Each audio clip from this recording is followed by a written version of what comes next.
এক বুক হতাশা নিয়ে এবার আদালত থেকে বেরিয়ে এলো আয়ুষ ঈশান। হ্যাঁ বন্ধুরা, ভিডিওতে লাইক দিয়ে দেখতে থাকুন। যে মুহূর্তে কিনা ইন্দ্রাণী গাঙ্গুলি বলতে থাকে যে হলো তো তোমাদের জাদুকর কুসুম তো কোনো কিছু করে উঠতে পারলো না, এদিকে নাকি সে অ্যাডভোকেট ঠিক করে ফেলেছিল যে কিনা তোমাদের হয়ে কেসটা লড়বে, কিন্তু সেও সময় মতন এসে পৌঁছতে পারলো না। তাহলে কেমন অ্যাডভোকেট তুমি ব্যবস্থা করেছিলে বলো তো কুসুম? ঠিক সেই মুহূর্তে কুসুম বলতে থাকে যে আপনি আমাকে ক্ষমা করবেন দেবীমা, যে আমি আপনার আশা অনুযায়ী উত্তীর্ণ হতে পারিনি, আমি আপনাকে কথা দিয়ে কথা রাখতে পারিনি, কিন্তু আপনি ভাববেন এখনো পর্যন্ত আমাদের হাতে 2 দিন সময় আছে। ওনাতে কি ইন্দ্রাণী গাঙ্গুলি বলতে থাকে যে 2 দিনের মধ্যে তুমি কী করে নেবে বলো তো? তুমি কি নিজে অ্যাডভোকেট হয়ে লড়াইটা করবেই বলো তো? এখানে তোমার পক্ষের আইনজীবী কোথায় কুসুম? আমি সেটা জানতে চাইছি। সে কেন এখনো পর্যন্ত এসে পৌঁছলো না, এবং কেনই আজকের হিয়ারিংটা ভেস্তে চলে গেলো, এবং বিরোধী পক্ষে একতরফা সমস্ত কিছু বলে তারা জেতার পথে পৌঁছে গেল। কি করে সেই সমস্ত কিছু সম্ভব হলো বলো? ঠিক সেই মুহূর্তে মেঘা যখন বলতে থাকে যে আমি বলছি ইন্দ্রাণী গাঙ্গুলি প্রতি পদে পদে এরকম করেই এখন থেকে জাদুকর কুসুম মাত পাবে, তার কারণ আপনাদের অ্যাডভোকেটের আসলে সেরকম কোনো দোষ না, সে সময় মতনই রওনা হয়েছিল, কিন্তু মাঝপথে একটা ব্যাঘাত ঘটে। আমরা তাকে এমন করে সেখান থেকে তুলে নিয়ে চলে যাই যে তাকে এমন গুম ঘরে আমরা রেখেছি যে সে সেখান থেকে কোনো মতেই আর বেরোতে পারবে না, এবং শেষ অবধি তার জন্য তো সেখানে পৌঁছতে পারেনি।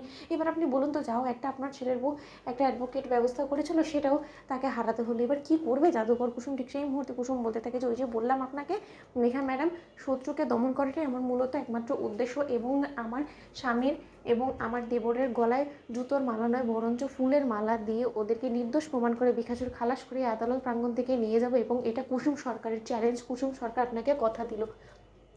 অন্যদিকে ইন্দ্রাণী গাঙ্গুলি যখন বলতে থাকে যে আমাদের সামনে সমস্ত পথ বন্ধ হয়ে গেলো, ঈশান আয়ুষ তোমরা একদম মনোবল হারাবে না, আমরা যে করেই হোক না কেন আমাদের সর্বস্ব চেষ্টা চালাবো তোমাদের হয়ে কেসটা লড়াই করার জন্য, কোনো না কোনো একটা অ্যাডভোকেট ঠিক জোগাড় হয়ে যাবে। অন্যদিকে আয়ুষ যখন বলতে থাকে যে মা তোমরা ভালো থেকো, কারণ আমি আর কোনো রকম কোনো আশা আলো দেখতে পাচ্ছি না, আমি খুব ভালো করে বুঝতে পেরে গিয়েছি যে এই যাত্রায় হয়তো আমাদেরকে এই কেসটা হেরে যেতে হবে, কারণ যে পরিমাণে সমস্ত লোকেরা আমাদের উপরে ক্ষুব্ধ হয়ে রয়েছে তার পরবর্তীতে কোনোভাবেই আমাকে আর ঈশানকে তোমরা জেল থেকে ছাড়াতে পারবে না, কারণ এখানে প্রতি পদে পদে কুসুমকে মাত দিচ্ছে ওই মেঘা এবং দেবলীনা মিলে। তোমরা শুধু সাবধানে থেকো, কারণ আমার সবসময় ভয় কাজ করে মনে, যে আবার তোমাদের না কোনো রকম কোনো ওরা ক্ষতি করে দেয়। ওদের মনের মধ্যে যে পরিমাণে লোভ কাজ করছে, ওরা যে কোনো সময় তোমাদের যে কোনো ক্ষতি করে দিতে পারে। কাকুমণি তুমি শুধু মা এবং কুসুম এবং পরিবারের অন্যান্য সদস্যদের দিকে একটু খেয়াল রেখো। ঠিক সেই মুহূর্তে সিদ্ধার্থ যখন বলতে থাকে যে শোন ভাইপো, আমি তোদেরকে কথা দিচ্ছি তোর এত সহজে মনোবল হারাবি না, যে করেই হোক না কেন। কুসুম যখন আছে আমি নিশ্চিন্ত এতটুকু বলতে পারি যে তোরা বেকাসুর খালাস পেয়ে এখান থেকে বেরোবি, এবং তখন শত্রুকে দমন করার জন্য যা যা করণীয় সে সমস্ত কিছু আমরা করবো,